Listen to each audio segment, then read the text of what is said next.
The little girl's frozen fingers had turned blue when she stumbled through the snow and found it. A cottage that shouldn't exist, wrapped in ice like a jewel, hiding a secret worth $275 million beneath its floors. Before we dive into the story, make sure to smash subscribe, because tomorrow we have an extra special story for you that will blow your mind. The wind didn't howl that morning. It screamed. Emma Carter pressed her mittened hands against the frosted window of the rental cabin, watching the snow fall in thick, angry sheets.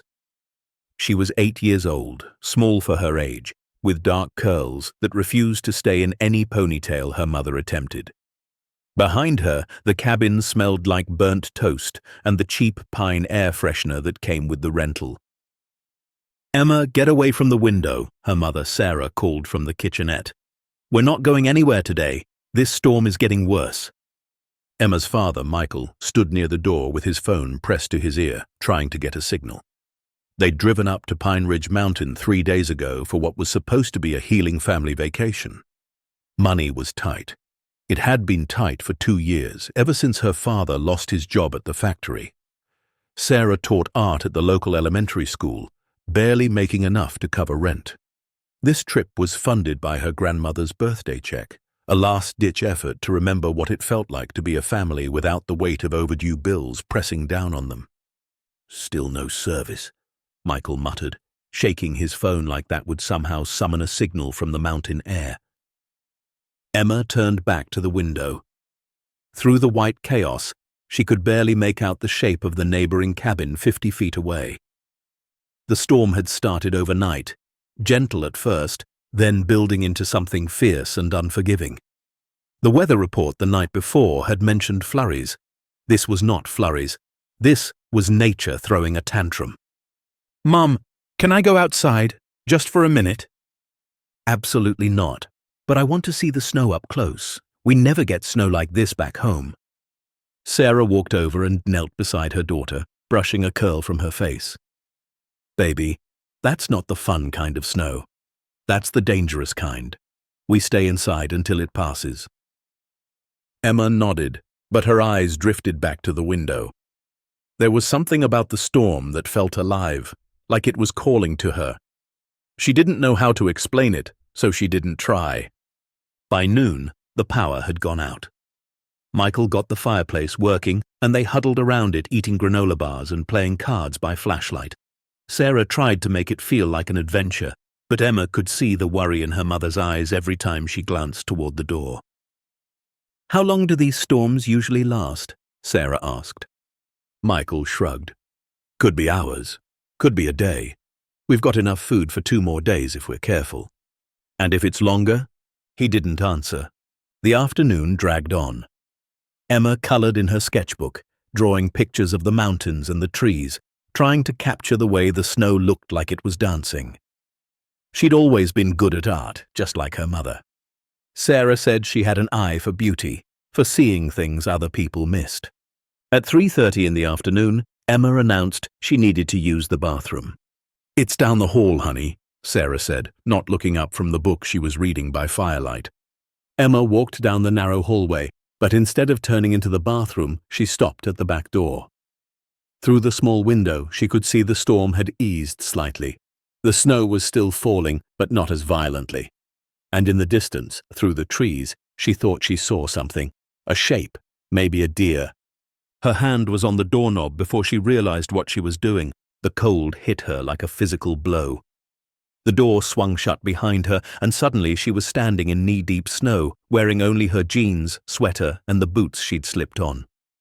Her coat was still hanging by the front door. "Just a quick look," she whispered to herself. She trudged forward, following what she thought was a deer path. The trees were thick here, their branches heavy with snow. Everything was white and grey and silent, except for the crunch of her footsteps and the whisper of wind through the pines. She walked for what felt like 2 minutes, then 5. Then she turned around to head back and realized she couldn't see the cabin anymore. Panic fluttered in her chest like a trapped bird.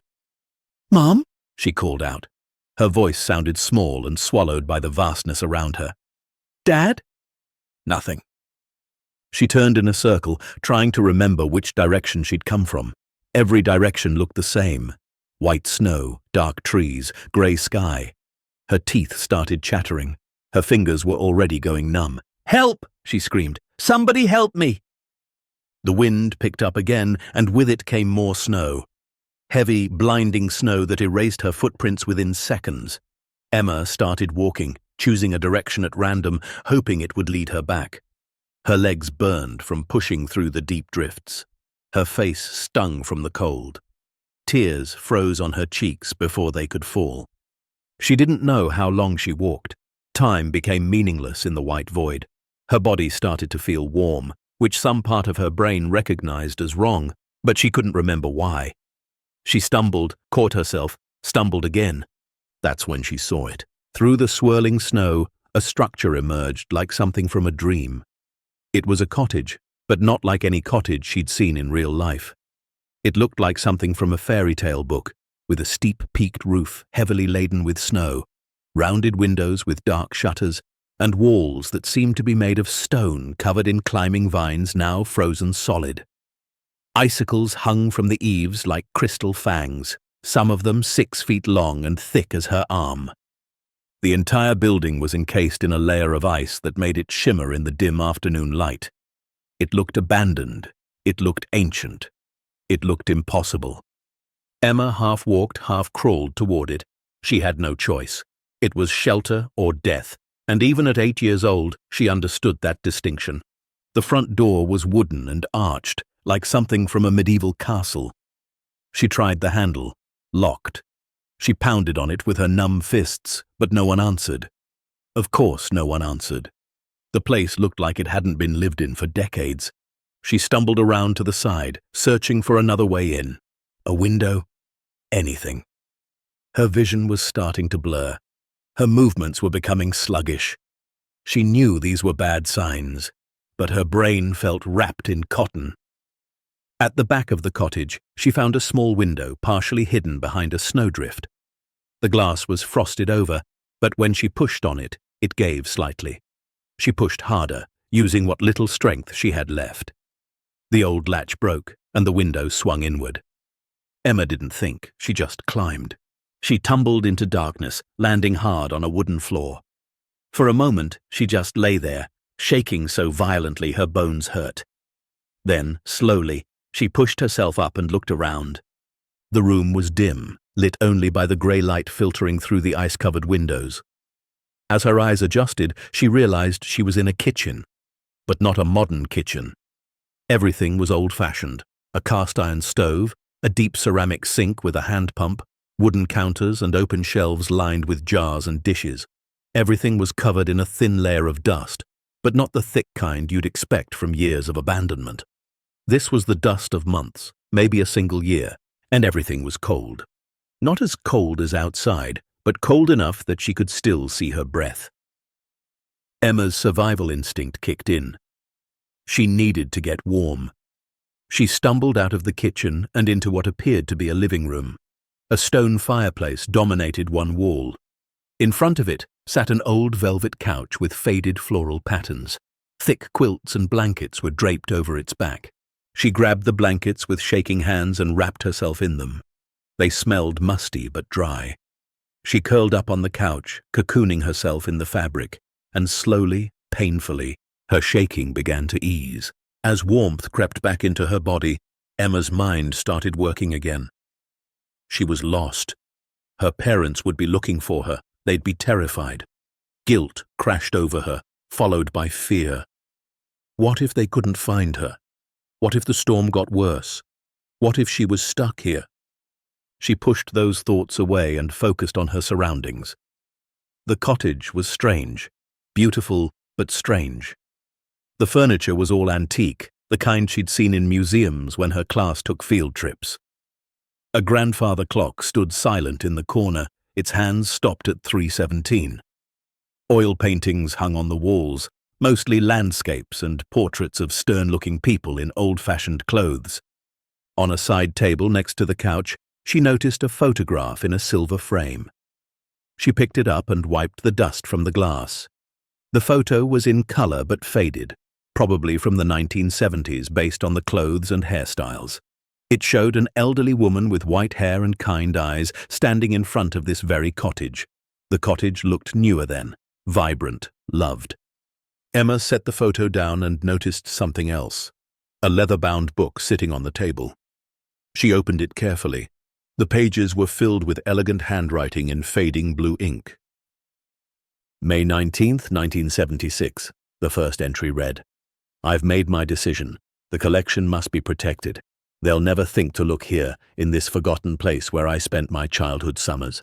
Let them search the museums and the auction houses. Let them tear apart my city home. They'll never find it. What I've spent a lifetime gathering, what I've protected from wars and greedy hands, will remain safe here until the world is ready to appreciate it properly." Emma didn't understand all the words, but she understood enough. Someone had hidden something here, something important. She flipped through more pages. The entries were sporadic, sometimes weeks or months apart. The handwriting grew shakier as the pages progressed. September 3rd, 1978. The tunnel is complete. It took 2 years and more money than I care to admit, but it's perfect. The temperature stays constant, the humidity controlled by the natural ice formations. Each piece is catalogued, protected, waiting. I sleep better now, knowing they're safe. Tunnel? Emma looked around the room with new eyes. Where would a tunnel be? She unwrapped herself from the blankets, her body still cold but functional now, and began to explore. The cottage wasn't large. Besides the kitchen and living room, there was a small bedroom with an iron frame bed covered in a faded quilt, a bathroom with an old clawfoot tub, and a study lined with bookshelves. It was in the study that Emma found the first real clue. The room was circular, probably in a tower portion of the cottage. Books filled the shelves from floor to ceiling. A large wooden desk sat in the center, covered in papers held down by rocks and paperweights. But what caught Emma's attention was the wall behind the desk. It was covered by a large tapestry, depicting a medieval forest scene with unicorns and ladies in flowing dresses.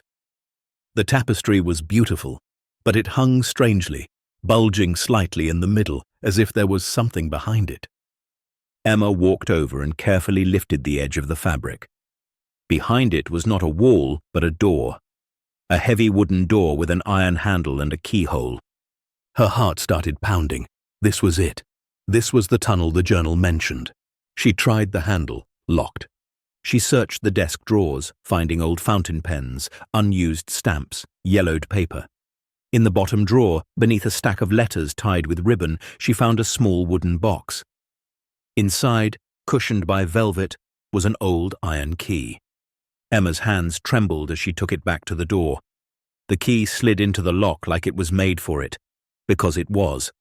She turned the key, the lock clicked, the door swung inward with a groan of old hinges. Beyond was darkness and a set of stone steps leading down into cold blackness. Emma stood at the threshold, every instinct screaming at her to stop, to wait, to be smart about this. But she was 8 years old, and curious, and scared, and alone, and that darkness called to her like a promise. She found a candle on the desk and a book of matches. Her hands shook as she lit it, but finally the wick caught, casting a warm glow. With the candle held in front of her, Emma began to descend. The stairs were steep and narrow, carved from stone that glistened with moisture.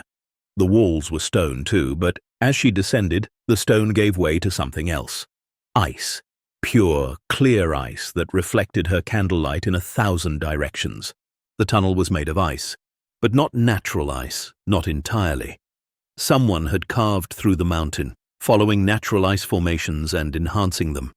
The walls were smooth where they'd been shaped, rough where nature had been left to create. Icicles hung from the ceiling like chandeliers.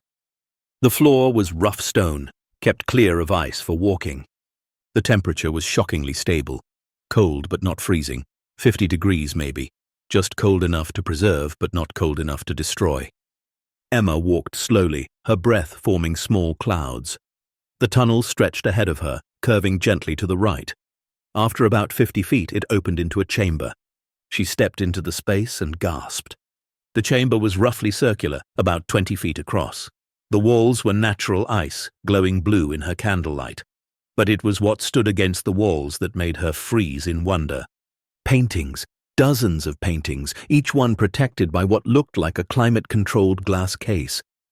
Even in the dim light, she could see they were beautiful. Rich colors, gold frames, subjects ranging from landscapes to portraits to abstract shapes she didn't understand. Next to each painting was a small brass plaque. Emma approached the nearest one and read, "The Shepherd's Rest, artist unknown, circa 1520, oil on wood panel, authenticated, provenance documented." She didn't know what most of those words meant, but she knew she was looking at something important, something old, something valuable. She moved through the chamber, looking at each piece. Some she recognized from art books her mother had shown her. Others were unfamiliar. All of them were stunning. But the chamber didn't end there. At the far side was another tunnel opening.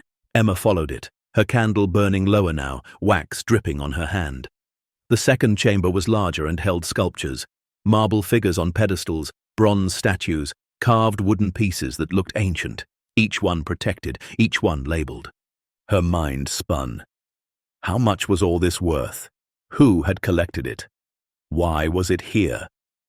A third tunnel led to a third chamber.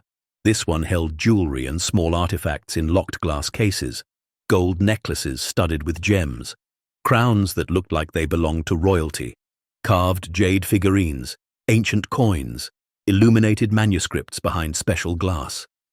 Emma walked slowly through this final chamber, her candle casting dancing shadows.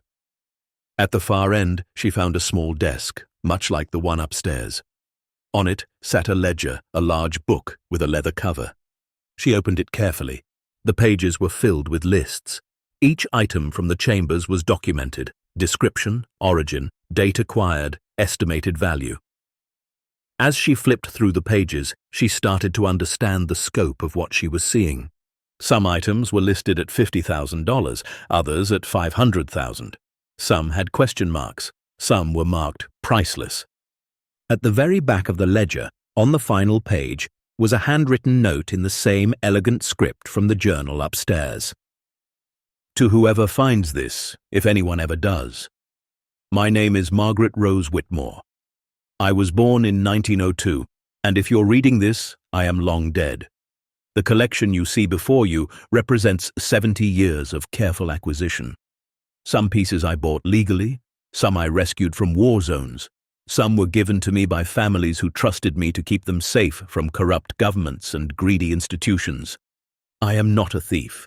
Every piece here has documentation, every piece has a story, and every piece deserves to be seen, to be appreciated, but not by the wealthy few who would lock them in private vaults. These treasures belong to humanity, but humanity is not yet ready to be trusted with them. I leave them here in this place of natural preservation until someone worthy finds them. If that is you, I have one request. Do not let them be scattered to the highest bidders. Keep them together. Let them teach. Let them inspire. Let them remind the world that beauty is worth protecting. The total value, as of my last assessment in 1979, is approximately $87 million. By the time you read this, it may be worth considerably more. Choose wisely, dear finder. You hold more than treasure. You hold responsibility." Emma's hands shook so badly she nearly dropped the candle. 87 million. In 1979. What would it be worth now? She didn't know, couldn't even imagine. But it had to be more. Much, much more. She closed the ledger carefully and looked around the chamber one more time. She was 8 years old, lost in a blizzard, standing in a frozen tunnel beneath a fairytale cottage, surrounded by treasures she'd only seen in books. And then she heard it. A sound from above, muffled, distant, but unmistakable. Voices. Someone was in the cottage. Her first thought was relief, rescue. Her parents had found her. But something in the tone of the voices, the way they echoed down the stone stairs, made her pause. These weren't the voices of worried parents. These were the voices of men, searching, looking for something. Emma's breath caught in her throat. She blew out her candle, plunging herself into complete darkness. The voices grew louder, footsteps on the floor above, the sound of furniture being moved. Check everywhere, a gruff voice said. The old woman's notes said the tunnel entrance was in the study. This place is a frozen tomb. Are you sure the collection's even real? Real enough that people have been looking for it for 40 years. Real enough that Whitmore spent her last days protecting it. It's here. We just have to find it. Emma's heart hammered against her ribs. These weren't rescuers, these were thieves, and they were looking for exactly what she'd just found. She stood frozen in the darkness, barely breathing, as the footsteps above grew closer to the study, closer to the tapestry, closer to the door she'd left unlocked. And then, from somewhere far above, she heard a different sound. Sirens, faint but growing louder. "Someone called the cops," one of the men hissed. "Forget it, we'll come back. Let's go." The footsteps retreated quickly. A door slammed, then silence. Emma waited in the darkness, counting her heartbeats. When she finally felt safe enough to move, she carefully made her way back through the tunnels, using her hands to feel along the wall. She climbed the stone stairs, emerged into the study, and closed the heavy door behind her, locking it and pocketing the key. Through the cottage windows, she could see lights, flashlights cutting through the storm. And then, the most beautiful sound in the world, her mother's voice, screaming her name. Emma ran to the front door, managed to unlock it from the inside, and burst out into the snow just as her mother crashed into her, sobbing, holding her so tight she could barely breathe. Oh God, Emma, we thought we lost you. Baby, where have you been? What is this place?"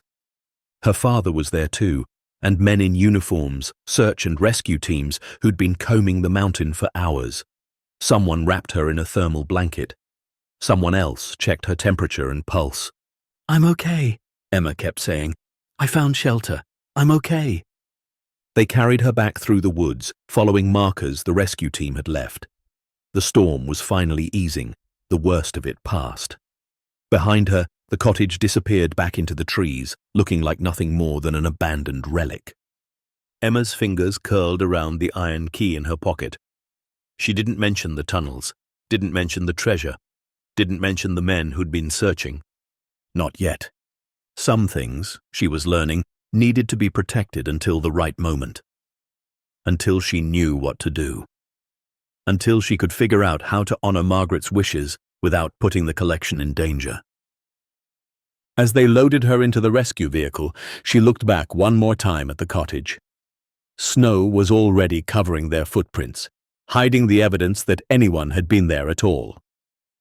"Thank you," she whispered, too quiet for anyone to hear. The Fairytale cottage held its secrets, patient and silent, waiting for Emma to be ready to tell them. The hospital room smelled like antiseptic and worry. Emma sat propped up against pillows that crinkled with every movement, an IV needle taped to her small hand. Her parents hadn't left her side for 12 hours. Sarah held her daughter's other hand like she might disappear if she let go. Michael stood by the window, staring out at the mountains that had nearly taken his child from him. "Mild hypothermia," the doctor had said. "She's incredibly lucky. Another hour out there and we'd be having a very different conversation." Emma had nodded through the examination, answering questions about numbness and confusion, but her mind was elsewhere. The iron key sat in her jacket pocket, which hung on a chair across the room. She could see it from where she lay, could feel its presence like a heartbeat. "Emma, honey," Sarah said softly, brushing hair from her daughter's forehead. "Can you tell us what happened? How did you get so far from the cabin?" Emma chose her words carefully. "I went outside, just for a minute. I thought I saw something in the woods, and then I couldn't find my way back. The snow got really bad really fast." "And the cottage?" Michael turned from the window. "Where did that come from? I've been going to Pine Ridge for 20 years. I've never seen any structure like that." "I don't know. I just found it. The door was unlocked." The lie tasted bitter, but she told it anyway. "I went inside to get warm, that's all." Sarah squeezed her hand. "Thank God you found it. Thank God." The doctors kept Emma overnight for observation. She slept fitfully, dreaming of ice tunnels and paintings that watched her with painted eyes. In her dreams, Margaret Whitmore stood at the end of the tunnel, white hair glowing in candlelight, whispering, "Choose wisely." She woke to find her mother asleep in the chair beside her bed, neck bent at an uncomfortable angle. The morning sun streamed through the window, sharp and bright. Emma carefully pulled her hand free and reached for her jacket. The key was still there, cold and solid against her palm. Real. It had all been real. They discharged her that afternoon with instructions to rest and stay warm. The drive back down the mountain was quiet. Emma pressed her face against the car window, watching the snow-covered trees blur past. She tried to memorize the route, the landmarks, anything that might help her find the cottage again. "I called your principal," Sarah said from the front seat. "You're excused for the rest of the week. No school until Monday." "Okay." "Emma," her mother turned to look at her. "You scared us. You scared us so badly. Please promise me you'll never do anything like that again." Emma met her mother's eyes and saw genuine terror still lingering there. Guilt crashed over her. "I promise, Mum. I'm sorry. I'm really, really sorry." That night, back in their small apartment that smelled like old carpet and the neighbors' cooking, Emma lay in her bed staring at the ceiling. The key sat on her nightstand, glinting in the light from the street lamp outside her window. She thought about Margaret's note. $87 million in 1979. She pulled out her phone and searched. Inflation calculator. If she was doing the math right, that would be worth over $300 million now. $300 million in art and artifacts, hidden beneath a frozen cottage in the middle of nowhere. And men were looking for it. Men who knew enough to search Margaret's cottage. Men who would come back. Emma rolled over and pulled her blanket up to her chin. She needed help. But who could she tell? Her parents were barely keeping their heads above water financially. If she told them about the treasure, they'd have to report it. And then what? Would it be seized by the government? Sold off to pay taxes? Scattered across the world to private collectors? Exactly what Margaret didn't want. She needed someone who understood art. Someone who knew how these things worked. Someone she could trust. The answer came to her as she was drifting off to sleep. Her mother. Sarah Carter taught art to elementary school kids for $32,000 a year. She had a degree in art history from a state college and a master's degree she'd never finished because she got pregnant with Emma. She spent her weekends dragging Emma to free museum days and teaching her about composition and color theory and the stories behind famous paintings. If anyone would understand what Emma had found, if anyone would want to protect it the way Margaret had wanted, it was her mother. But Emma needed to be sure, needed to have proof, needed to go back. 3 days later, Emma stood in the kitchen helping her mother make dinner. Spaghetti with jarred sauce, garlic bread from the discount bakery. Michael was working late at his new job at the warehouse, trying to make up for the income they'd lost. "Mom," Emma said, carefully measuring her words, "can I ask you something about art?" Sarah smiled, always happy when her daughter showed interest in her passion. "Of course, baby. What do you want to know?" "If someone found a really valuable painting, like a really old one, what would they do with it?" Sarah paused in stirring the sauce. "That's a specific question. Where's this coming from?" "Just wondering. We learned about art thieves in school." Another lie. They were coming easier now. "Well," Sarah wiped her hands on a dish towel and leaned against the counter. "It depends. If you found it in an attic or something, it might belong to your family, but most truly valuable pieces have provenance, a documented history of ownership. If it was stolen or missing, you'd need to report it. There are databases, registries of stolen art, museums and collectors searching for pieces that disappeared during wars or were taken illegally. What if someone hid it on purpose, like to keep it safe?" Sarah's expression grew thoughtful. "That's more complicated. During World War II, lots of Jewish families hid their art collections to keep them from the Nazis. Some of those pieces are still missing. Some have been found and returned to the families. Others ended up in museums. It's ethically complex." Emma nodded slowly. "What would you do if you found something like that?" Her mother looked at her for a long moment. I'd try to figure out what the original owner would have wanted. Art isn't just about money, Emma. It's about beauty and history and human expression. The best thing you can do with art is share it. Let people see it. Let it teach and inspire. That night, Emma made her decision. The next morning, Saturday, she asked the question she'd been building up to all week. "Mum, can we go back to Pine Ridge? I want to see the cottage again, in the daylight." Sarah's face clouded with worry. "Emma, I don't think that's a good idea. That place, those woods. You almost died out there." "I know, but I can't stop thinking about it. The cottage was so strange and beautiful. I just want to see it one more time. With you. Please?" Something in Emma's voice, some desperate sincerity, made Sarah pause. She studied her daughter's face, seeing something there she couldn't quite name. "Why is this so important to you?" Emma took a breath. "Because I think I found something there, something important, and I need your help to understand what it is." The drive back to Pine Ridge took 2 hours. Emma sat in the passenger seat, the iron key in her pocket, her stomach twisted in knots. She'd told her mother just enough, that she'd found old things in the cottage, that there might be valuable items there that she needed to show her. Sarah had agreed, though Emma could see the worry lines deepening around her mother's eyes. The roads were clear now, the storm just a memory. They parked at the same rental cabin area and began hiking into the woods. Emma led the way, surprised at how clearly she remembered the route. Her feet seemed to know the path, even when her mind wavered.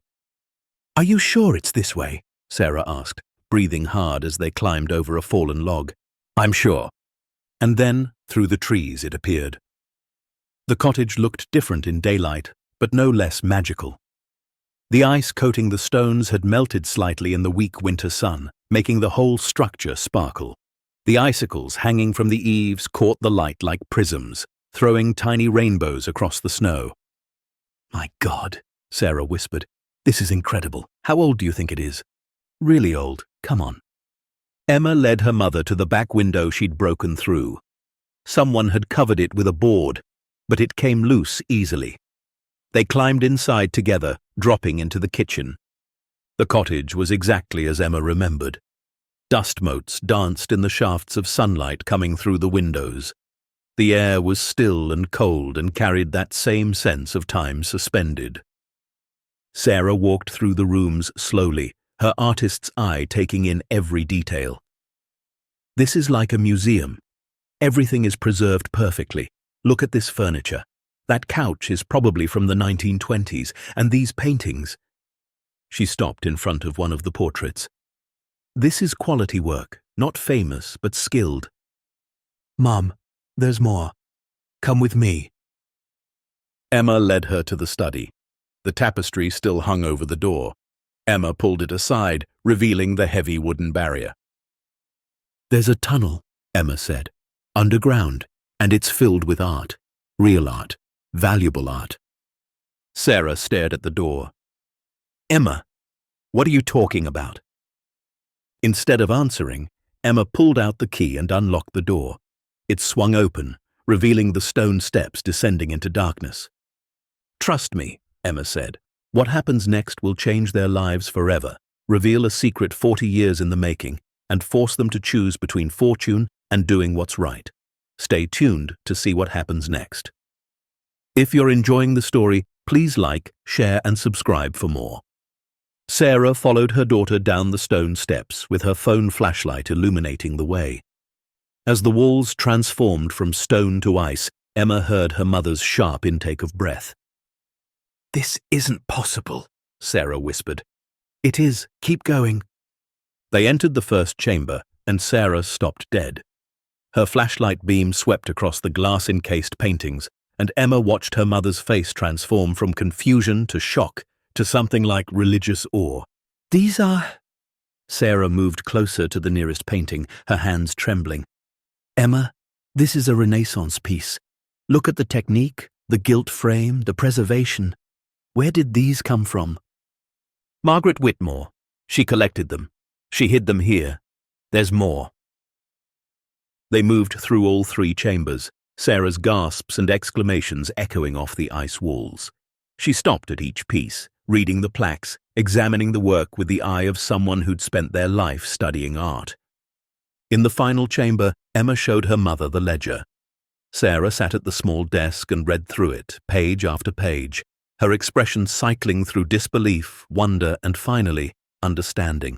87 million, she breathed. In 1979. Emma, do you understand what this means? With inflation, with the art market growth, this collection could be worth, I don't even know, 200 million? More. 275 million, Emma said quietly. I looked it up. Sarah turned to look at her daughter. Really look at her.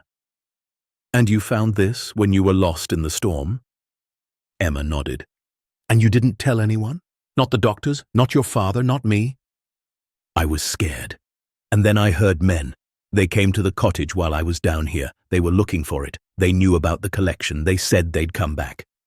Sarah's face went pale. Men? What men? I don't know. I hid in the dark. But Mum, they weren't here to protect it. They were here to take it. Sarah stood up, her movements jerky with adrenaline. We need to call someone. The police or... I don't know. Treasure like this, it can't just sit here. But if people are looking for it... She trailed off, thinking. Margaret left a note, Emma said. She flipped to the back of the ledger and showed her mother. She didn't want it sold off to rich people. She wanted it to teach and inspire. Sarah read the note 3 times, her lips moving silently. When she looked up, tears streaked her face. She spent her whole life protecting this, and now it's... what? Ours. Not ours, we're just the ones who found it. They sat in silence for a long moment, the weight of the discovery settling over them like snow. We need to document everything, Sarah finally said, her voice taking on the decisive tone she used when organizing field trips. Photos, video, detailed notes. Before we tell anyone, we need to have proof, and we need to figure out who to tell. They spent the next 3 hours doing exactly that. Sarah photographed every piece from multiple angles. Emma read aloud from the ledger while her mother recorded it on her phone. They made notes about the condition of each item, the information on each plaque, the temperature and humidity of the ice tunnel. This preservation, Sarah said, running her hand along the ice wall. It's actually genius. The natural ice formations create a stable environment, cold enough to prevent deterioration, but not cold enough to damage. The humidity is controlled naturally. This is better than some museum storage facilities. As they worked, Sarah talked about the pieces they were documenting. That landscape is definitely Dutch Golden Age. See the way the light breaks through the clouds. That technique was revolutionary in the 1600s. And this sculpture? Emma, this could be Roman. 1st century, maybe. The marble work is extraordinary. Emma listened, absorbing her mother's knowledge, beginning to understand not just the value of what they'd found, but its significance. Each piece was a window into history, into human creativity and achievement. Margaret hadn't just collected valuable things, she'd preserved pieces of human culture. They were photographing a series of illuminated manuscripts when Sarah's phone buzzed. A text from Michael. Where are you two? Dinner? Sarah checked the time. Oh God, it's after 6. We've been here for hours. What are we going to tell Dad? Sarah bit her lip. The truth, eventually, but not yet. Not until we have a plan. She typed back a response, got caught up in an errand, heading home soon. Then she turned to Emma. We need to go, but we're coming back, tomorrow if we can. We need to finish documenting everything. They climbed back up the stone steps. Emma locked the door carefully behind them and replaced the tapestry. As they were about to leave the cottage, Sarah stopped. Wait. She walked back to the living room and picked up the silver-framed photograph of Margaret Whitmore. She studied the old woman's face for a long moment. She was protecting something beautiful, something important. We need to honor that. So what do we do? Sarah looked at her 8-year-old daughter, seeing not a child, but a partner in something larger than both of them. We do what Margaret asked. We find a way to keep the collection together and let it teach. But first, we need help. We need someone who understands art law and museum acquisition, someone who can guide us through this without the collection being seized or scattered. Do you know anyone like that? Sarah smiled faintly. Maybe. I have a friend from grad school. She works in museum acquisitions now. If I can get in touch with her, if she'll help us. She trailed off, the possibilities and problems swirling in her mind. They climbed back out the window and began the hike back to the car. The sun was setting, painting the snow pink and gold. Emma looked back once at the cottage, seeing it shimmer in the twilight like something from another world. "Mum," she said as they walked, "why do you think Margaret chose this place? Why here?" Sarah thought about it. The journal said she spent childhood summers here. It was probably her family's cottage, somewhere remote, somewhere people had forgotten about, somewhere she could keep her collection safe from people who'd destroy it for profit.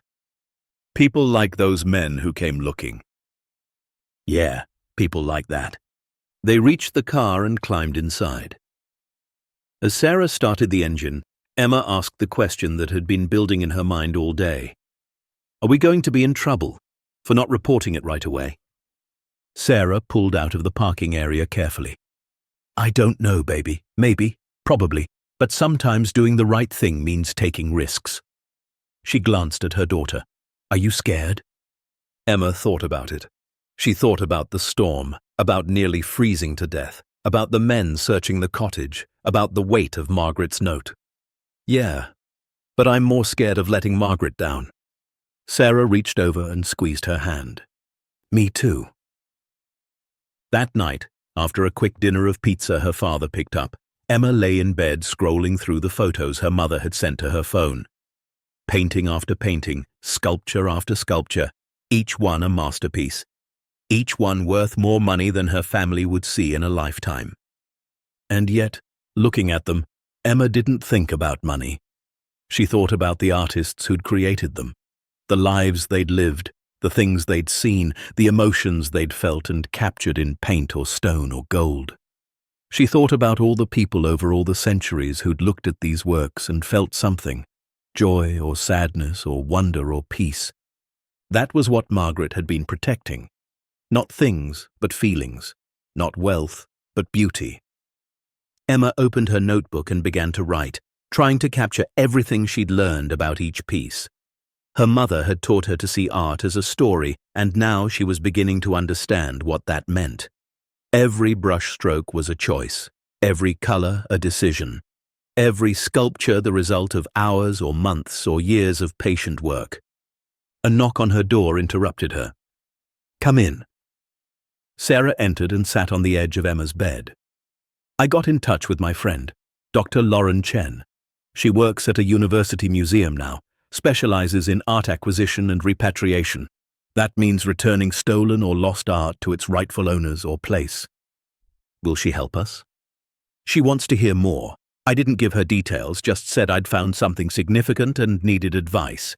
We're meeting her tomorrow, just you and me. Your dad thinks we're going to a museum for one of your school projects. Emma nodded. More lies. But necessary ones, she told herself. Emma, Sarah said seriously, once we bring someone else into this, we can't take it back. This gets bigger and more complicated. Are you sure you want to do this? We could walk away. Forget we ever found it. Let someone else discover it someday. Emma thought about the cottage, about Margaret's note, about the men who would tear the place apart looking for treasure to sell. She thought about her mother's face in the ice tunnel, lit up with wonder as she looked at centuries-old art. I'm sure, she said. Margaret trusted whoever found it to do the right thing. That's us. We have to try. Sarah leaned over and kissed her daughter's forehead. When did you get so wise? I had a good teacher. The next day was Sunday. They told Michael they were going to the art museum in the city 2 hours away for Emma's class project.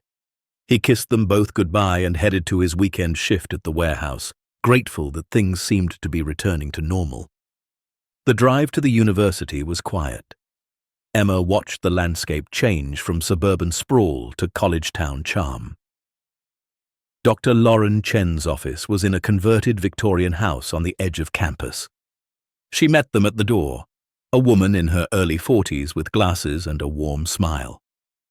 "Sarah Carter," she said, embracing Emma's mother. "It's been 10 years at least, and this must be Emma." "Hi," Emma said shyly.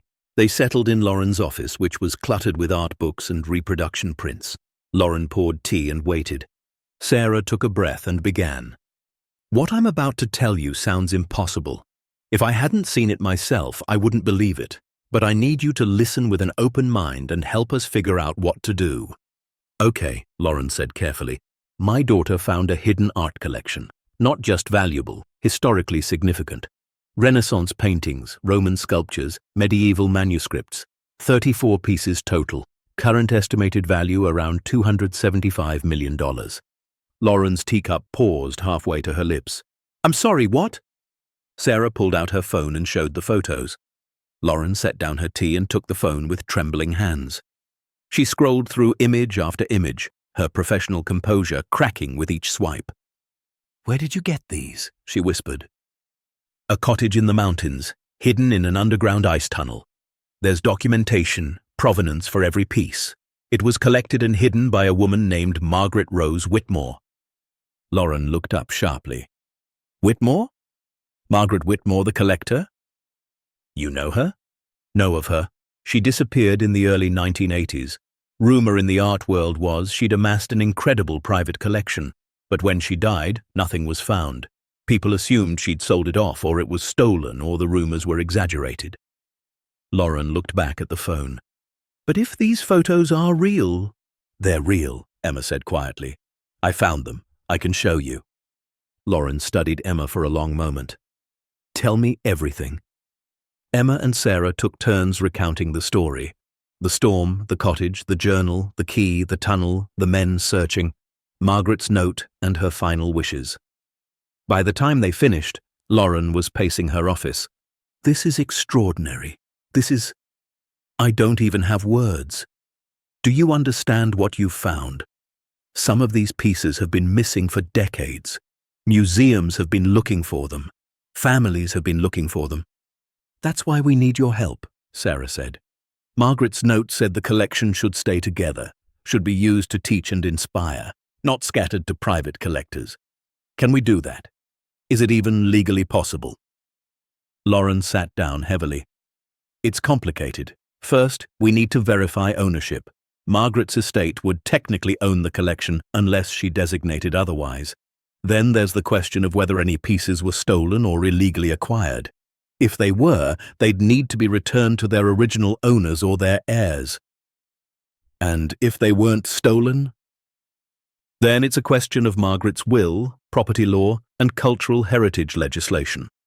If the collection can be proven to belong to Margaret's estate and she left instructions, those wishes would carry significant legal weight, especially if the pieces are documented as you say." Emma leaned forward. "So we could create a museum, like Margaret wanted?" Lauren smiled gently. "Potentially, with the right legal framework and funding, but it would be a long process involving lawyers, appraisers, historians, and probably multiple government agencies." "Will they take it away?" Emma asked, her voice small. "The government or somebody?" "Not if we do this right," Lauren said firmly. "If we establish clear provenance, respect any repatriation claims, and follow proper procedures, we can advocate for Margaret's wishes. Museums and foundations do this kind of thing all the time. Receive collections with stipulations about how they're displayed and managed." Sarah let out a breath she didn't know she'd been holding. "So there's hope." "There's more than hope. If this is real, if the documentation is solid, this could be one of the most significant art discoveries in decades." Lauren looked at them both seriously. "But you need to understand, once we start this process, your lives will change. There will be media attention, legal battles, people challenging your claim. It won't be easy." Emma and Sarah looked at each other. In her daughter's eyes, Sarah saw the same determination she felt in her own chest. "We want to do it right," Emma said. "For Margaret." Lauren smiled. "Then let's begin. First step, I need to see the collection in person. Verify authenticity. Document everything properly. Can you take me there?" "When?" Sarah asked. How about now? 2 hours later, 3 women stood in the ice tunnel beneath the Fairytale cottage.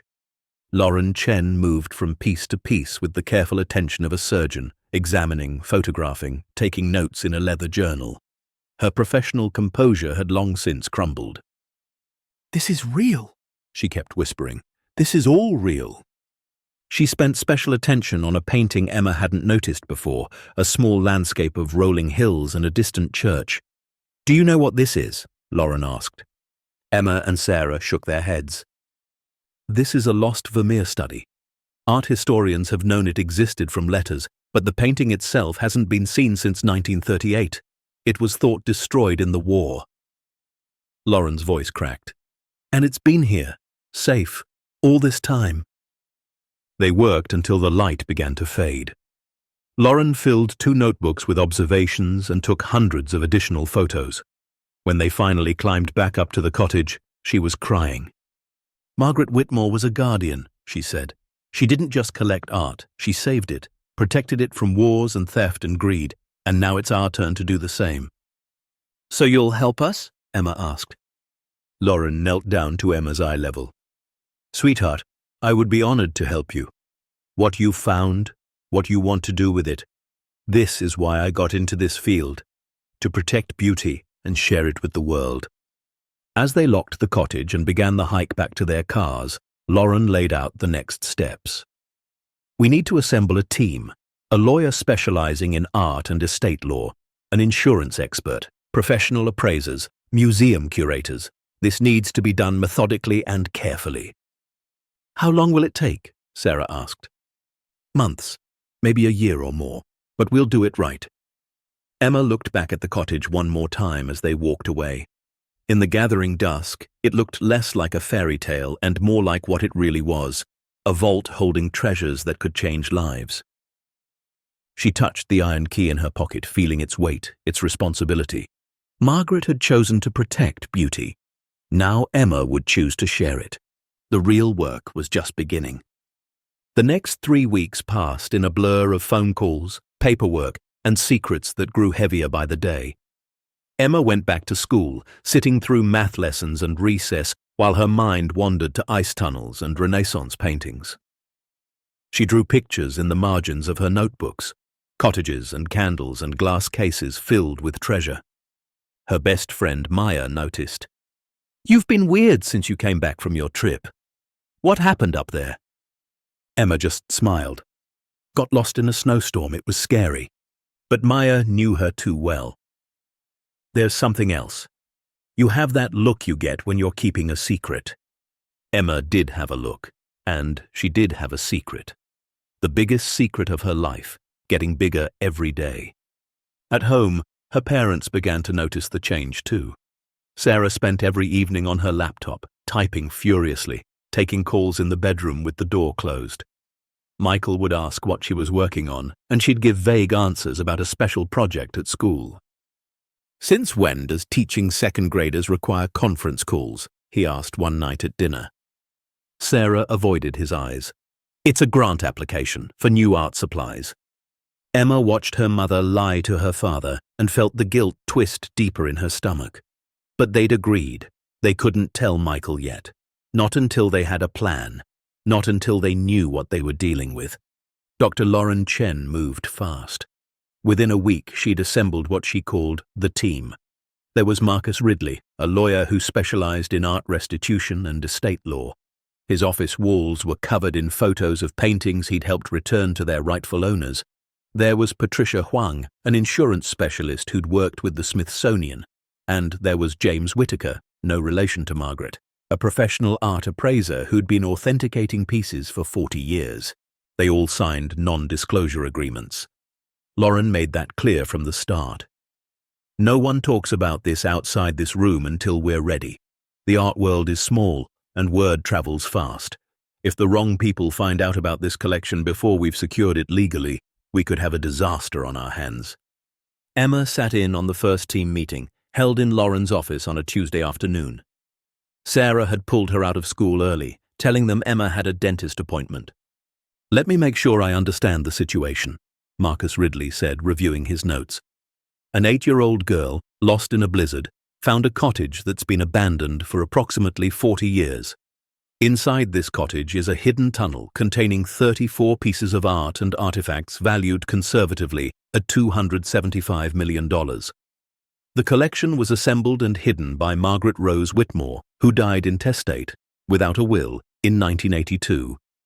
That's correct, Lauren confirmed, and the cottage is located on land that's, he checked his paperwork, currently owned by Pine Ridge Development Corporation, which purchased the property at a tax auction in 1998. Sarah's face went pale. Wait, the land was sold. After Margaret died without heirs and the property taxes went unpaid for 15 years, yes, the county seized it and auctioned it off. Pine Ridge Development bought it along with several hundred acres of surrounding mountain land. They've been sitting on it, presumably waiting for the right opportunity to develop. So the collection belongs to them? Emma asked, her voice small. Marcus shook his head. Not necessarily. In cases like this, abandoned property found within a structure can be separated from the land ownership itself. The cottage and its contents could be considered Margaret's estate, which would need to go through probate, but it's complicated. How complicated? Sarah asked. Very. We'll need to establish several things. First, that the collection genuinely belonged to Margaret. Second, that she intended for it to remain hidden until found by someone who would honor her documented wishes. Third, that those wishes should be legally binding despite the absence of a formal will. And fourth, that the development company has no legitimate claim to the contents. Patricia Huang spoke up. And we need to verify that none of the pieces are stolen or subject to repatriation claims. If any item in that collection was illegally obtained, it doesn't matter what Margaret's wishes were, it has to go back to its rightful owner. James Whittaker had been silent through most of the meeting, studying the photographs Lauren had provided. Now he looked up, his weathered face serious. I've been in this business for 43 years. I've authenticated Rembrandts and Picassos. I've examined collections worth hundreds of millions. And I'm telling you, from these photos alone, this is the find of the century. But we need to be absolutely certain of authenticity before we proceed. I need to see these pieces in person. I need to examine them properly. We can arrange that, Lauren said. Sarah and Emma can take us to the cottage this weekend. There's another issue, Marcus said carefully. The men Emma heard searching the cottage. If they come back, if they find what Emma found, we have a major problem. Theft, destruction of evidence, potential violence. We need to secure that site. How? Sarah asked. We can't exactly hire security guards without explaining why. We need to accelerate the legal process, Marcus said. File an emergency petition with the county to establish Emma and Sarah as the finders of an abandoned estate. Get a court order protecting the site. It'll draw attention, but it's better than having the collection stolen or destroyed. Emma's hands were shaking. This was getting bigger than she'd imagined. Court orders, emergency petitions, the weight of it pressed down on her chest. Lauren must have seen her face because she reached across the table and squeezed Emma's hand. I know this is overwhelming, but you did the right thing by telling us. We're going to protect what Margaret built, I promise. That Saturday, the team made their first official visit to the cottage.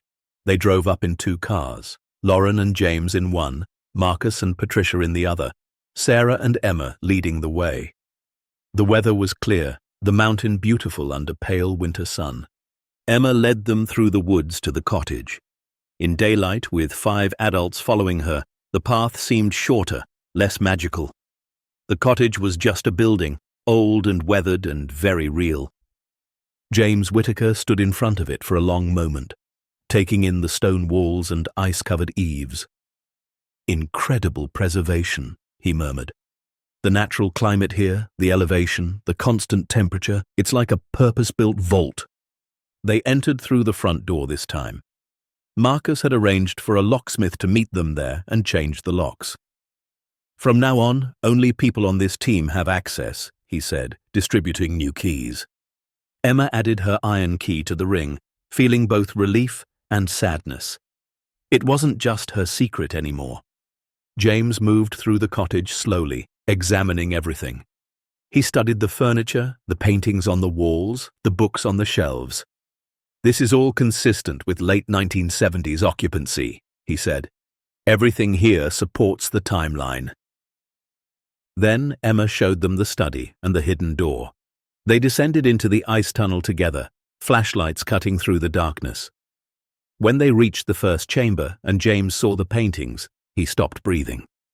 "My God," he whispered. For the next 6 hours, James examined every piece in the collection while Patricia took detailed photographs and Marcus made notes about provenance documentation. Lauren and Sarah worked on cataloguing, creating a digital database of every item with its corresponding information from Margaret's ledger. Emma watched them work, feeling strangely protective of the collection.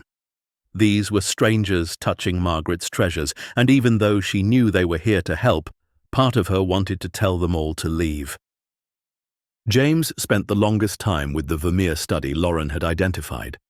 He used a magnifying loupe, examined the brushwork under different lights, consulted reference books he'd brought.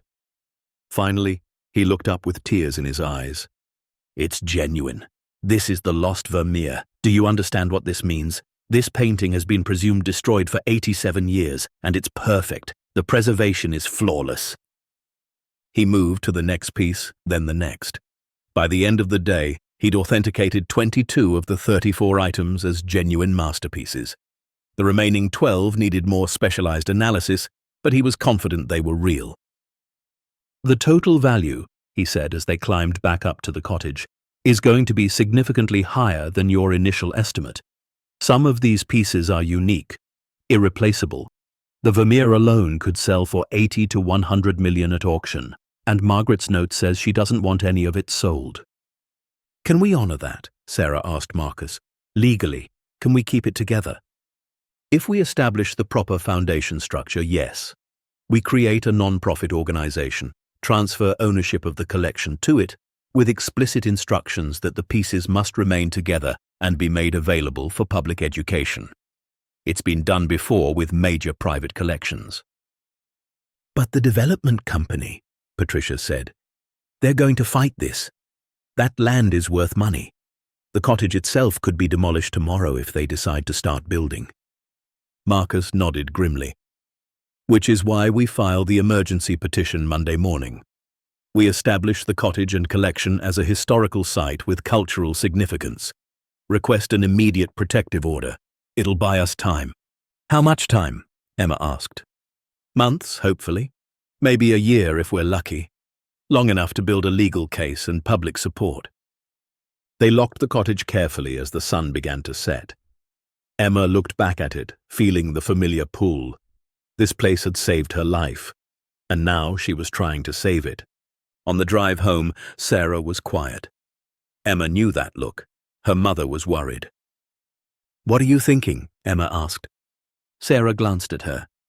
"I'm thinking about your father, about how we can't keep lying to him. He's going to find out, Emma. And when he does, he's going to be hurt that we didn't tell him. So let's tell him. Tonight." Sarah pulled into their apartment complex and parked. She sat with her hands on the wheel, staring at nothing. "Okay, tonight, together." Michael was making dinner when they got home, his specialty, chicken stir-fry with too much soy sauce. He smiled when they walked in. "How was the museum?"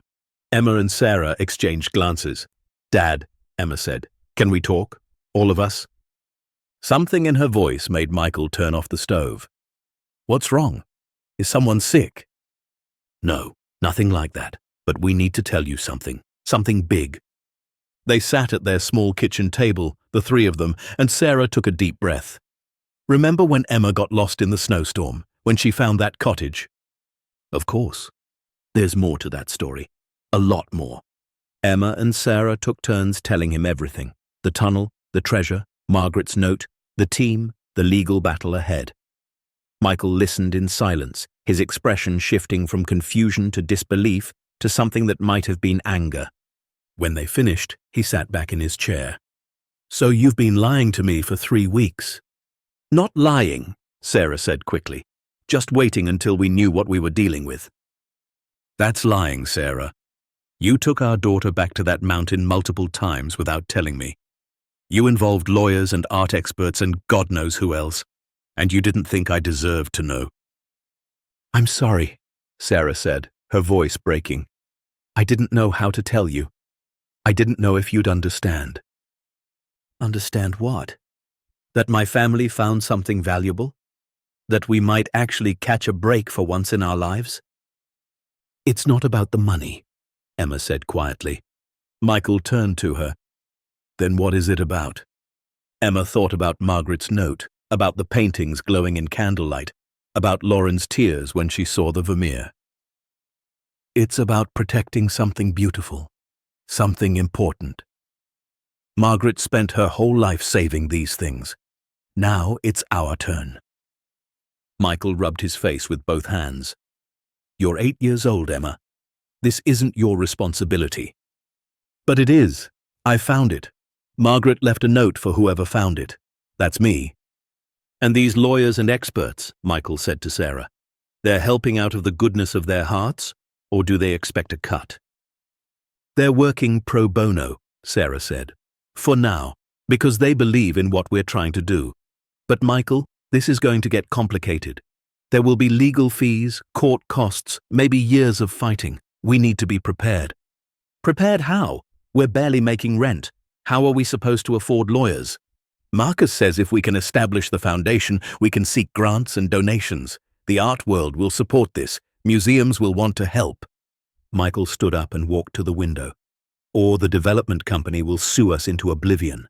Or the government will seize everything. Or we'll spend years fighting and end up with nothing but debt. The room fell silent. Emma felt tears burning her eyes. She'd known her father might react this way, but hearing it still hurt. Dad, she said, I know you're scared. I'm scared too. But we can't just walk away. It wouldn't be right. Michael turned to look at his daughter. In her face, he saw something he hadn't expected. Absolute conviction. His 8-year-old daughter had found her purpose, and she wasn't backing down. He sighed heavily. Okay, tell me what happens next. Relief flooded through Emma. Monday, Marcus files the legal petition. We establish ourselves as finders of Margaret's estate. We request protection for the site. Then we wait for the court to respond. And if they say no?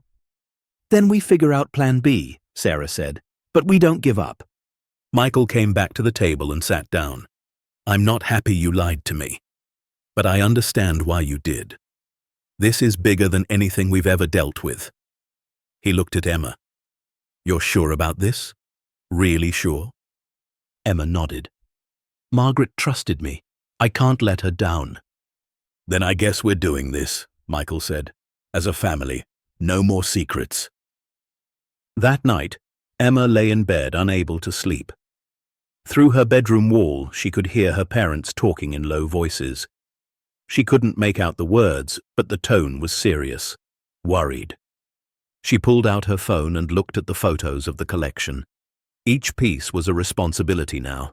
Each one depended on her and her family to do the right thing. Her phone buzzed.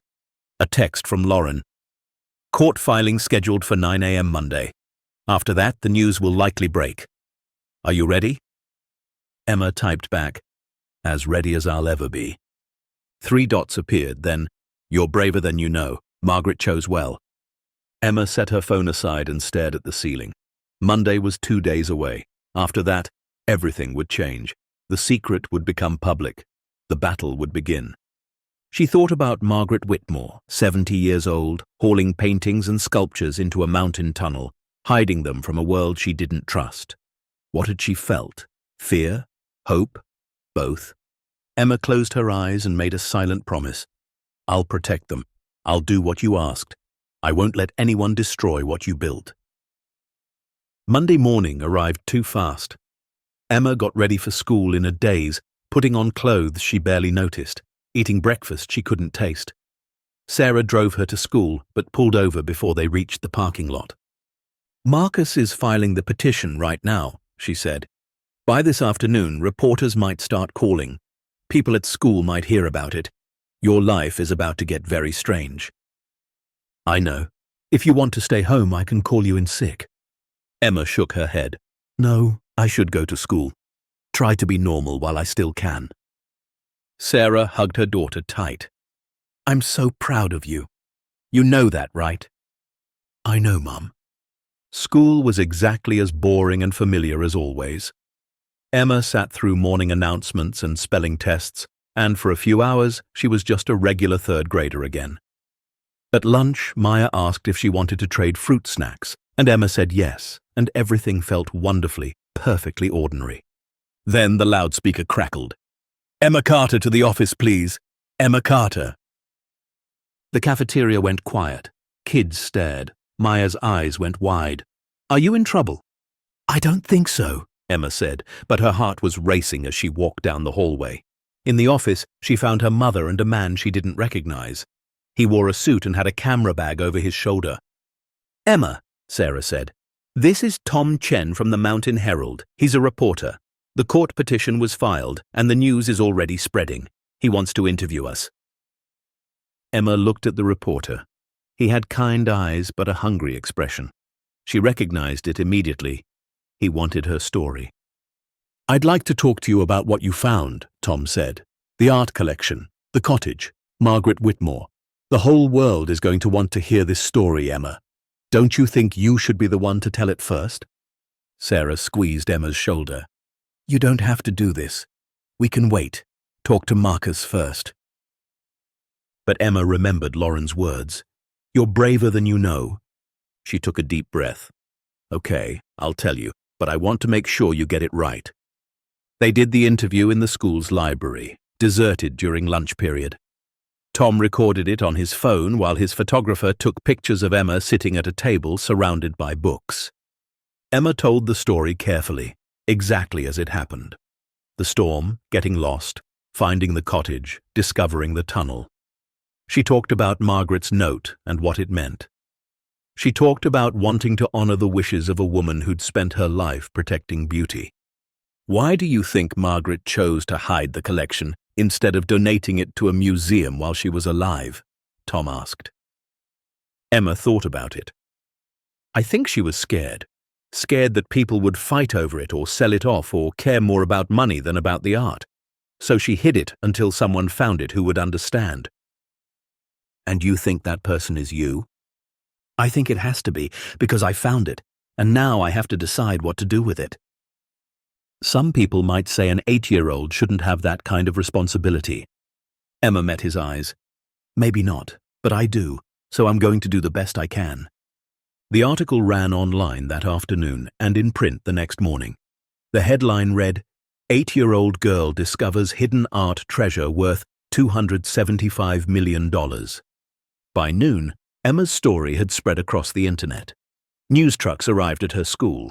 Reporters called her parents' phones constantly. The principal had to lock the school doors to keep journalists from wandering the halls. Emma sat in the guidance counselor's office during recess, away from the chaos. She could hear people talking in the hallways, teachers and staff discussing the situation in hushed, excited voices. "This is insane," she heard someone say. "That little girl's going to be rich." If she gets to keep any of it. "Did you see the photos? Real Renaissance paintings just sitting in a cave." "I heard the development company is already fighting it. They want the land." Emma pulled her knees to her chest. This was what Lauren had warned her about. Once the story broke, once people knew, everything changed. Sarah picked her up early and drove her home through a gauntlet of news vans and cameras. Someone had given reporters their address. Their apartment complex parking lot was full of strangers with microphones. "No comment," Sarah said over and over as they pushed through to their door. "Please respect our privacy." Inside, Michael had drawn all the curtains. "It's been like this since 10 this morning.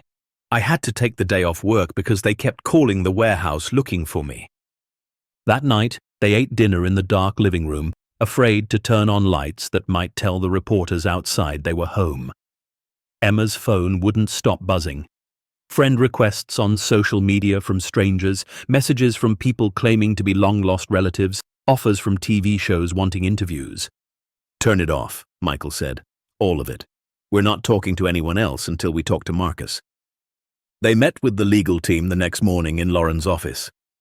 Marcus looked exhausted, his tie loose and his hair disheveled. "The good news," he said, "is that the court granted our emergency protective order. The cottage and its contents are officially under legal protection, pending resolution of ownership. Pine Ridge Development can't touch it without facing contempt charges." "And the bad news?" Sarah asked. "The bad news is that Pine Ridge Development is furious. They've hired a major law firm and filed a counter-petition claiming the collection is abandoned property that belongs to them as landowners. They're arguing that Margaret had no legal right to hide assets on property she didn't maintain or pay taxes on." "But the collection was hers," Emma protested. "Proving that is going to be harder than we thought. Margaret died without a will. She had no children, no close relatives. Her estate was never properly settled. Technically, everything she owned should have escheated to the state, reverted to government ownership, but no one knew about the collection. It fell through the cracks." Patricia spoke up. "We also have preliminary repatriation claims. 3 pieces in the collection appear in Nazi-looted art databases. Their original owners or heirs are coming forward demanding return." Emma's stomach dropped. "Margaret stole them?" "Not exactly," Lauren said gently. "During and after World War II, a lot of art changed hands in complicated ways. Some was stolen by Nazis, some was sold by desperate families fleeing persecution, some was rescued by people trying to save it from destruction. Margaret's notes indicate she acquired these 3 pieces legally in the 1950s and 60s, but the families who originally owned them before the war are claiming they were taken illegally and never properly returned. So we have to give them back? If the claims are valid, yes. That's the right thing to do, both legally and ethically, but it means the collection won't stay completely together. Margaret's wishes can't be honored exactly as she wrote them." Emma felt like crying. This was getting so complicated, so messy. Nothing was simple anymore. "There's more," Marcus said. "We're getting calls from other museums, private collectors, even foreign governments. Everyone wants a piece of this.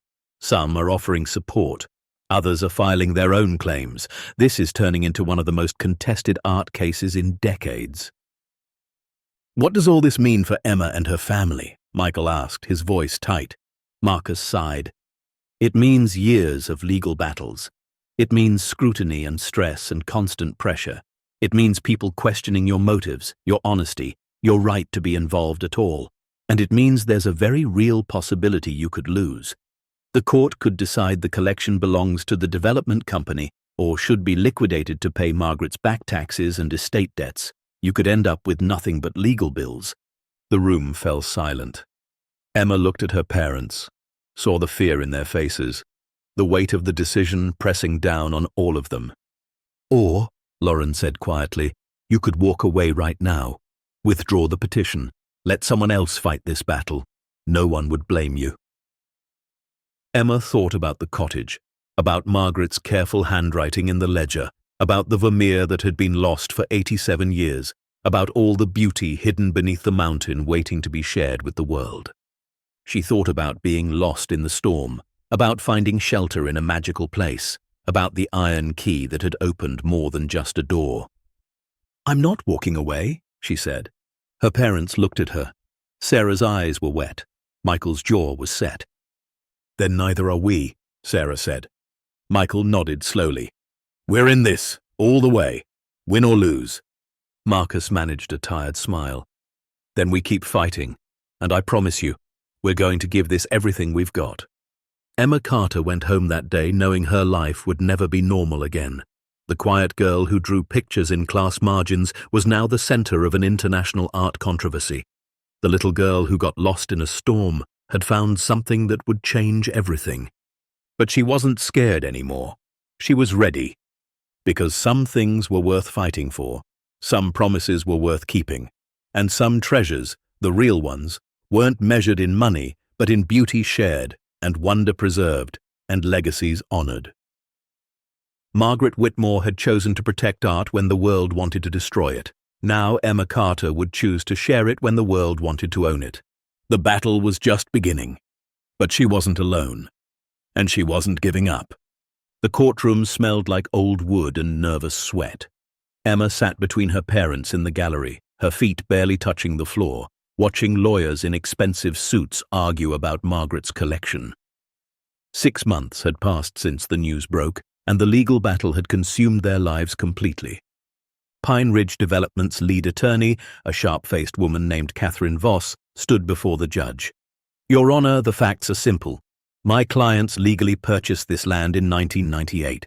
Any property on that land, including the contents of the cottage, belongs to them. The Carter family has no legal standing to claim otherwise." Marcus rose to respond, his voice steady despite the exhaustion Emma knew he felt. "Your Honor, we're not talking about forgotten furniture or household items. We're talking about a carefully curated and documented art collection that Margaret Rose Whitmore deliberately preserved. Her written intentions are clear. She wanted this collection to remain intact and be used for educational purposes." Judge Patricia Morrison, a woman in her 60s with silver hair and sharp eyes, looked up from the documents before her. "Mr. Ridley, good intentions don't override property law. Can you demonstrate that Miss Whitmore retained ownership of these items after her death and the subsequent sale of the land?" "We can, Your Honor. We've established that the collection was personal property, not fixtures attached to the land. Under state law, personal property found in abandoned structures can be claimed separately from real estate ownership. The Carters are the legal finders of abandoned personal property, which gives them superior claim to anyone except Margaret Whitmore's legal heirs." "And are there any legal heirs?"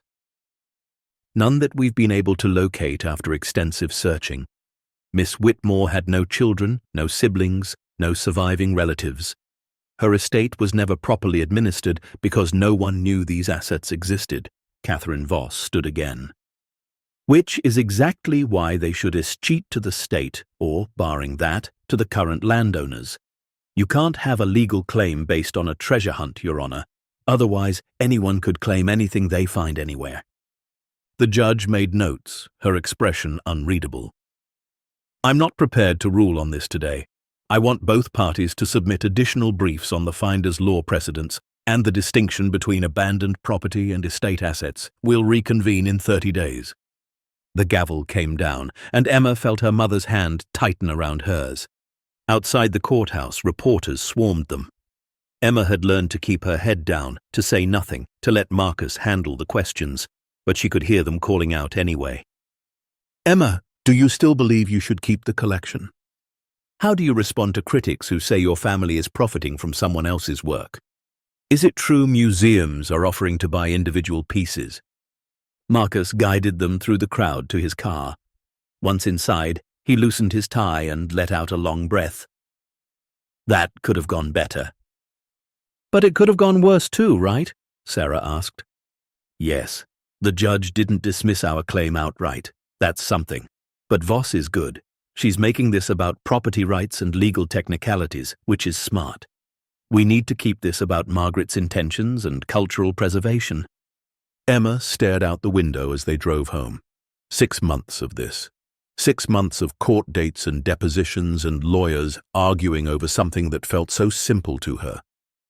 Margaret wanted the art protected and shared. Emma wanted to honor that. Why did it have to be so complicated? At home, their apartment had become a makeshift command center. The dining table was covered in legal documents. Sarah's laptop was always open, running searches on art law and museum governance.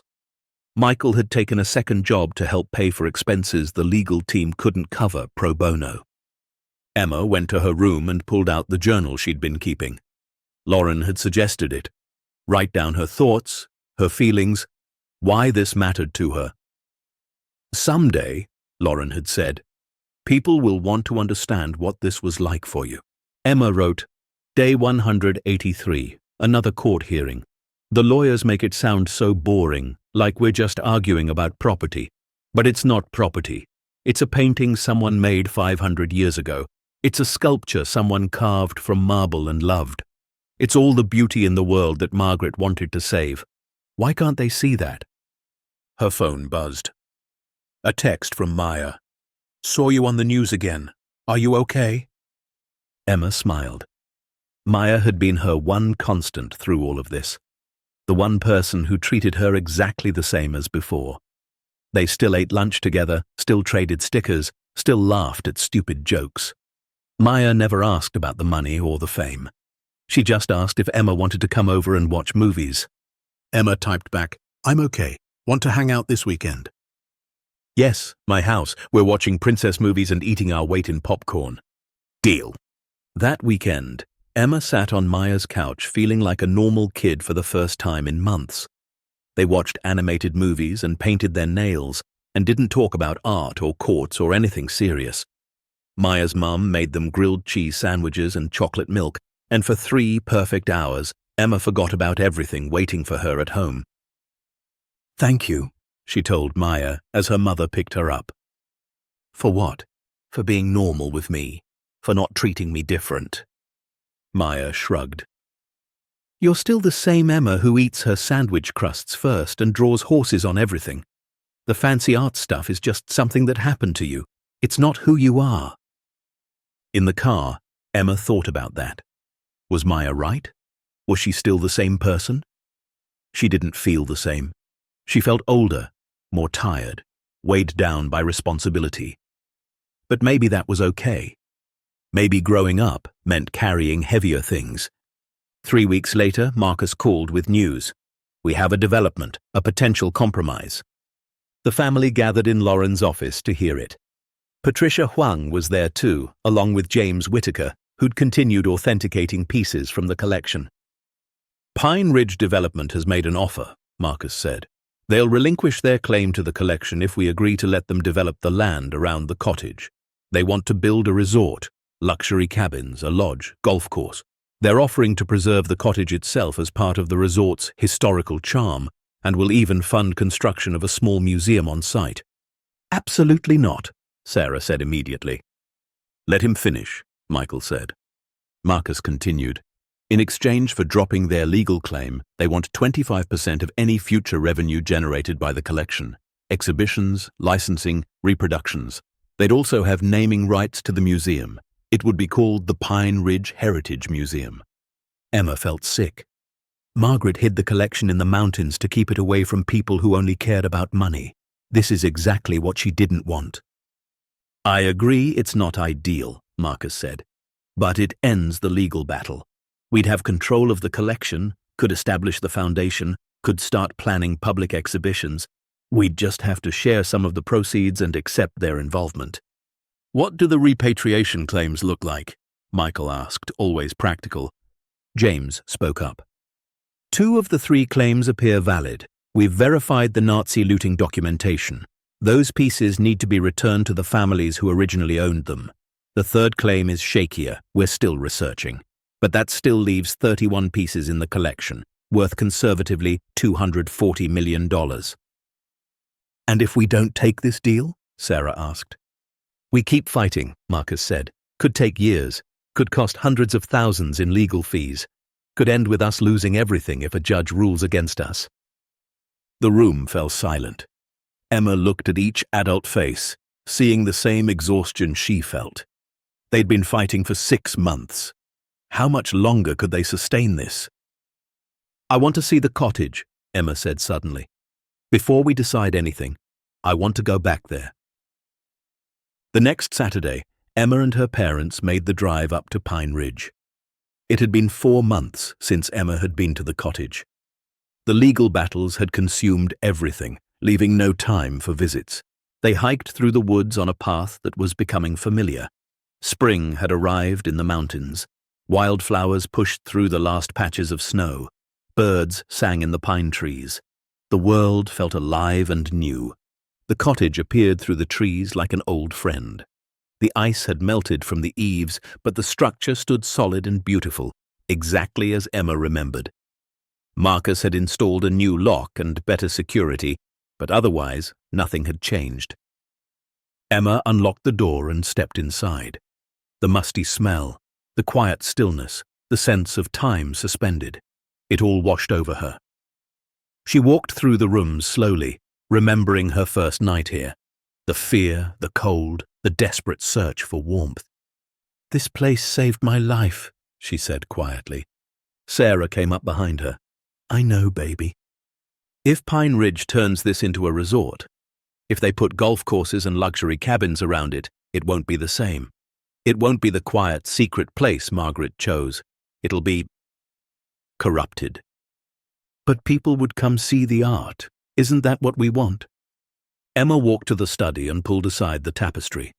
The door to the tunnel stood locked, guarding its treasures. I don't know anymore. I thought I knew what the right thing was. Protect the collection, share it with the world, honor Margaret's wishes. But what if sharing it means destroying the place she chose to hide it? What if the only way to honor her wishes is to keep the secret? Michael joined them in the study. Emma, that's not a real option. The secret's out. We can't put it back in the bottle. The question is whether we control what happens next or let someone else decide. Emma knew he was right, but it didn't make the decision easier. They descended into the tunnel together. Sarah and Michael hadn't been back since the first visit with the team. In the ice chambers, surrounded by centuries of art, they stood in silence. It's extraordinary, Michael whispered. I forgot how extraordinary it is. Emma walked to the desk where Margaret's ledger still sat. She opened it to the final page and read Margaret's note again, the words she'd memorized months ago. Choose wisely, dear finder. You hold more than treasure. You hold responsibility. Mom, Emma said, what would you do? If it was just you, if there was no legal battle, no money concerns, no pressure, what would you do with this collection? Sarah thought for a long moment. I'd create a foundation, a real one, not attached to any development company or resort. I'd build a museum designed specifically for this collection, something beautiful and quiet and respectful. I'd offer free admission to schools. I'd create educational programs. I'd hire art historians to research each piece and tell their stories. And I'd make sure Margaret's name was on everything, so people would know who protected all of this and why. That's what I want too, Emma said. But that takes money, Michael said. Millions of dollars, money we don't have. What if we could get it? Emma asked. What if we told Margaret's story and people cared enough to help? Marcus had said something once about crowdfunding and public support. Lauren had mentioned how museums sometimes raised money through public campaigns. What if they didn't need Pine Ridge Development's money? What if they could find another way? That night back home, Emma sat down with her laptop. She'd been writing in her journal for 6 months, documenting everything. Now she started writing something else, Margaret's story. She wrote about a woman born in 1902 who spent 70 years collecting beauty. She wrote about wars and persecution and the art that disappeared. She wrote about Margaret's decision to hide her collection rather than let it be scattered or destroyed. She wrote about finding the cottage and the tunnel and the treasures that had been waiting for someone who would care. She wrote for 3 hours, her fingers flying over the keyboard until she had something that felt true and complete. Then she showed it to her mother. Sarah read it twice, tears streaming down her face. Emma, this is beautiful. This is exactly what people need to understand. Can we use it to raise money? I think we can try. They worked together over the next week, turning Emma's story into a presentation. Lauren helped them create a website. James provided photos of the collection. Marcus drafted the legal framework for the foundation they wanted to create. They called it the Whitmore Legacy Project. The goal: raise $15 million to purchase the land from Pine Ridge Development outright, build a proper museum, and establish an endowment to maintain the collection in perpetuity. $15 million is a lot of money, Michael said, looking at the crowdfunding page they'd created. The collection is worth $240 million, Sarah counted. We're asking for 6% of its value to preserve it properly. If people care about art, about history, about honoring someone's legacy, maybe they'll help. They launched the campaign on a Monday morning. Emma's story was the centerpiece, written in her own words, explaining what she'd found and why it mattered. There were photos of the cottage, of Margaret, of a few carefully selected pieces from the collection. The response was immediate and overwhelming. Within 24 hours, they'd raised $300,000. Within a week, $2 million. Art museums shared the campaign. Teachers showed it to students. News outlets picked up the story again. But this time the angle was different. Girl who found hidden treasure asks public to help preserve it. Donations came from everywhere. $20 from a retired teacher in Ohio, $500 from a small art museum in Vermont, $10,000 from an anonymous donor, $5 from a child who wrote, "I'm 8 like Emma, this is my allowance, save the pretty things." Emma read every comment, every message of support. People understood. They got it. This wasn't about making money. It was about protecting something irreplaceable. 3 months later, they'd raised $12 million. Close, but not quite enough. The deadline they'd set was approaching, and Pine Ridge Development was getting impatient. Their offer was still on the table, but it wouldn't be forever. Then something unexpected happened. A woman named Helen Whitmore Chen reached out through the foundation's website. She claimed to be Margaret's great-niece, the daughter of a cousin Margaret had lost touch with decades ago. She'd seen the news coverage and had documentation: birth certificates, family trees, letters from Margaret to her grandmother dated from the 1940s. Marcus verified her claim. Helen was Margaret's only surviving relative, which meant she was the rightful heir to Margaret's estate.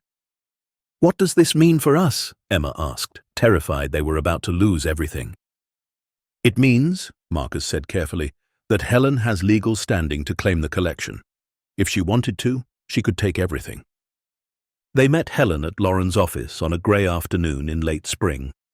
She was in her 50s, with Margaret's same kind eyes and elegant posture.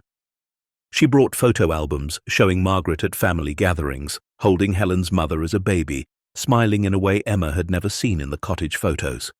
"I didn't know about the collection," Helen said. "My mother died when I was young. She rarely spoke about Margaret. There was some family falling out in the 1950s. They lost touch. I only learned about all of this from the news." "Are you here to claim it?" Sarah asked, her voice barely steady. Helen smiled sadly. "I've spent the last 3 months reading everything I could find about Margaret. The newspaper articles, the legal documents, Emma's beautiful essay about finding the cottage. I've looked at photos of every piece in the collection, and I've read Margaret's note probably 100 times. She pulled out a worn copy of the note, printed from the website. Margaret was very clear about what she wanted. She didn't want the collection sold off. She wanted it to teach and inspire, and she trusted whoever found it to make that happen. Helen looked at Emma. "You found it. You fought to protect it. You've turned down money and deals that would have made you rich. You're doing exactly what she hoped for." Emma felt tears building. "So you're not going to take it?" "I'm going to help you finish what you started. I don't need the money. My family is comfortable. But I do want to honor my great-aunt's legacy properly. I'm donating my inheritance rights to your foundation, with one condition." "What condition?" Marcus asked. "The museum you build, it needs to tell Margaret's story, not just the art she collected, but who she was, her life, her values, why she made the choices she made. She deserves to be remembered as more than just a name on a building." Emma stood up and, without thinking about it, hugged Helen. The older woman hugged her back, both of them crying. "Thank you," Emma whispered. "Thank you for understanding." Helen's donation of her inheritance rights changed everything. It gave the foundation legal standing they hadn't had before. It validated their claim in a way no court ruling could. And it brought in the final wave of support they needed. Within 2 weeks of Helen's announcement, the campaign reached $15 million. Then $17 million. Then $20 million. People were so moved by the story, by Margaret's sacrifice, by Emma's dedication, by Helen's generosity, that they wanted to be part of it. Pine Ridge Development, seeing which way the wind was blowing, agreed to sell the land to the foundation for $8 million. It was more than the land was worth, but less than fighting them would have cost. Marcus negotiated the deal himself, making sure the foundation owned not just the cottage, but 50 acres around it, preserving the quiet, wild setting Margaret had chosen. Construction on the museum began that fall. They hired an architect who specialized in buildings that complemented natural environments. The museum would be built into the hillside, mostly underground like the tunnel itself, with natural light filtering through carefully designed skylights. The cottage would remain untouched, a historical artifact visitors could tour. Emma was 11 years old when the Whitmore Heritage Museum opened to the public. 3 years had passed since that day in the snowstorm. 3 years of legal battles and fundraising and planning and growing up faster than she'd ever imagined. The opening ceremony was held on a perfect autumn day, the mountains ablaze with fall colors. Hundreds of people attended: donors, art historians, museum directors, teachers, students. Lauren gave a speech about Margaret's life and legacy. Helen spoke about her great-aunt's vision. Marcus explained the legal journey and thanked everyone who'd supported them. Then it was Emma's turn. She stood at the podium, 14 years old but feeling ancient, looking out at all the faces waiting to hear from her. Sarah and Michael sat in the front row, both of them crying already. Maya was there too, grinning and giving her a thumbs up. "When I was 8 years old," Emma began, "I made a mistake. I went outside in a blizzard without my coat. I got lost. I nearly died. And I stumbled onto something that changed my life forever." She told the story one more time, but this time it had an ending. Margaret Whitmore spent 70 years protecting beauty when the world wanted to destroy it or profit from it. She hid these treasures because she was afraid of what people would do to them. But I think maybe she was also hoping that someday someone would find them who would care about them the way she did. Someone who would fight to protect them. Someone who would share them with the world the right way. Emma paused, swallowing hard. "I don't know if I did everything right. I made mistakes. I lied to people I love. I kept secrets I shouldn't have kept. But I tried. I tried to honor what Margaret wanted. And I hope, wherever she is, she's proud of what we built." The applause was thunderous. People stood. Someone started chanting, "Emma, Emma," and others joined in. She felt her face flush, felt overwhelmed by the attention, but also filled with something else. Pride. Not in herself exactly, but in what they'd accomplished. Together. After the ceremony, visitors were allowed into the museum for the first time. Emma walked through the galleries with her family, watching people's faces as they encountered the collection. Children pressed their noses to the glass cases. Adults stood silent before the paintings, moved by beauty they'd never expected to see. Teachers explained techniques and history to their students. In the final gallery, the one dedicated to Margaret's life, there was a wall of text explaining who she was. Below it was the original leather-bound ledger in a climate-controlled case. And beside that, in a simple frame, was Margaret's final note to whoever would find her collection. Emma stood in front of it, reading it one more time. "Choose wisely, dear finder. You hold more than treasure. You hold responsibility." "You did good, kid," a voice said beside her. She turned to find James Whittaker, the appraiser who'd first authenticated the collection. He'd aged in 3 years, his hair whiter, his face more lined. Margaret would have been proud. "You think so?" "I know so. I've been in this business for 46 years now. I've seen collections torn apart by greed, destroyed by ignorance, lost to wars and disasters. This," he gestured around the gallery, "this is how it should be done. Art preserved, history honored, beauty shared. You did something rare, Emma. You did something right." That night, after the museum closed and the crowds dispersed, Emma stood outside the cottage one last time.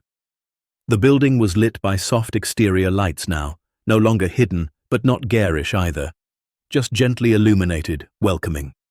She walked inside, through the rooms she knew so well. Someone had restored the furniture, repaired the walls, but kept the essential character of the place. It felt like stepping back in time, into Margaret's world. In the study, the tapestry had been mounted permanently aside, the tunnel entrance visible behind a rope barrier. Visitors could descend the first few steps and peer into the ice chambers, but the collection itself was now housed in the museum's climate-controlled galleries. The tunnel remained, though, a testament to Margaret's ingenuity and dedication. Emma sat at Margaret's desk in the same chair she'd sat in when she first found the ledger. She ran her hand over the smooth wood, feeling the weight of history. We did it, she whispered to the silent room. We protected what you built. We're sharing it the right way. People are learning from it, being inspired by it. Just like you wanted. The cottage didn't answer, of course. But in the quiet, Emma felt something like peace settle over her. The journey that had started with terror and cold and desperate seeking of shelter had led here. To beauty preserved, to legacy honored, to responsibility fulfilled. She thought about the little girl she'd been, 8 years old and scared and lost. That girl wouldn't recognize the teenager she'd become.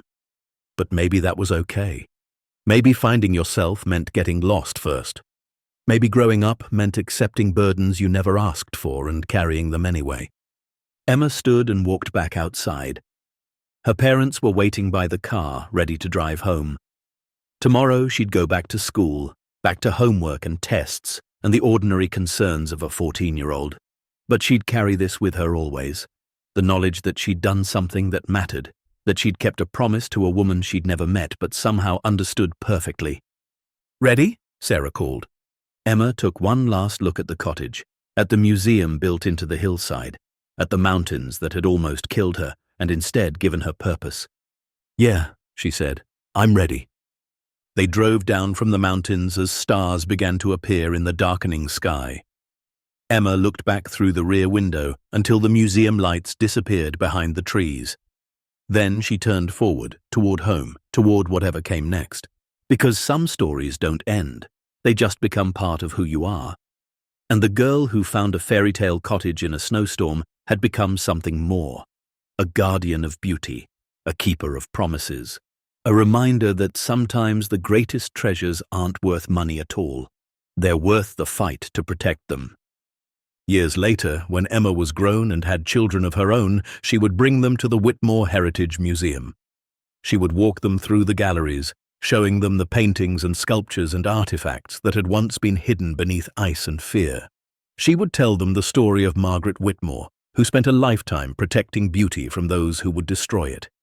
And she would tell them about getting lost in a storm and finding more than shelter, finding purpose, finding herself. "Why did you fight so hard for it, Mum?" her daughter would ask. "You could have walked away. Let someone else deal with it." Emma would smile, thinking of Margaret's note, of that 8-year-old girl with frozen fingers and too much courage. Because some things are worth fighting for, sweetheart. Not because they'll make you rich or famous, but because they're beautiful, because they matter, because someone trusted you to do the right thing and you can't let them down. Even when it's hard? Especially when it's hard. The museum flourished. In its first decade, over 2 million people visited. School groups came from across the country. The collection expanded as other pieces were donated or discovered.